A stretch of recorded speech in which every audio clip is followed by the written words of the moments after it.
এই মুহূৰ্তৰ এটা ব্ৰেকিং নিউজ বঙাইগাঁও জিলাৰ বৈতামাৰীৰ ধনতোলা বজাৰত চুৰিকাণ্ড নিশা অন্ধকাৰৰ সুযোগ লৈ দুখনকৈ বিপণীত চুৰে চলালে সাফাই অভিযান ধনতোলা বজাৰৰ ঋতুমণি জুৱেলাৰ্ছ আৰু ৰুমা জুৱেলাৰ্ছত সংঘটিত হয় উক্ত চুৰিকাণ্ড নিশা দোকানত কোনো নথকাৰ সুযোগতে চুৰে চুৰি কৰি লৈ যায় প্ৰায় 5 লক্ষাধিক টকা মূল্যৰ সোণ ৰূপৰ অলংকাৰ জুৱেলাৰী দোকান দুখনৰ তলা ভাঙি চুৰে লৈ যায় অলংকাৰসমূহ ঘটনাস্থলীত বৈতামাৰী আৰক্ষী উপস্থিত হৈ তদন্ত অব্যাহত ৰাখিছে তলা ভাঙি নিছে কেতিয়া হৈছে ঘটনাটো ৰাতি নিছে আপোনাৰ দোকানত কোনো নাথাকে মানে এই ঠাইখিনিৰ নাম কি কয় এই ঠাইখিনিৰ নাম কি ধনতোলা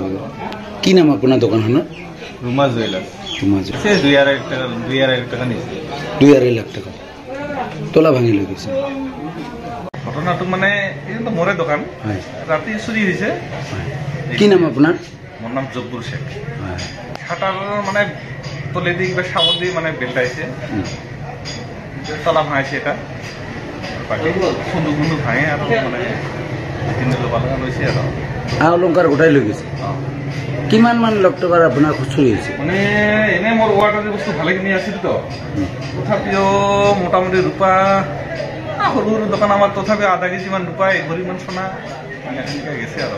আপোনাৰ দোকানত চিচি কিমান আছে এই ঠাইখিনিৰ নাম কি কয় ধনতোলা বাজিতৰা মানে ধনতোলা বাজাৰ বুলি জানে মানুহ অৰিজিনেলি বাজিতৰাই পুলিচ আহিছিল বঙাইগাঁৱৰ পৰা মানিক কুমাৰ দত্তৰ ৰিপৰ্ট সুহানা লাইভ।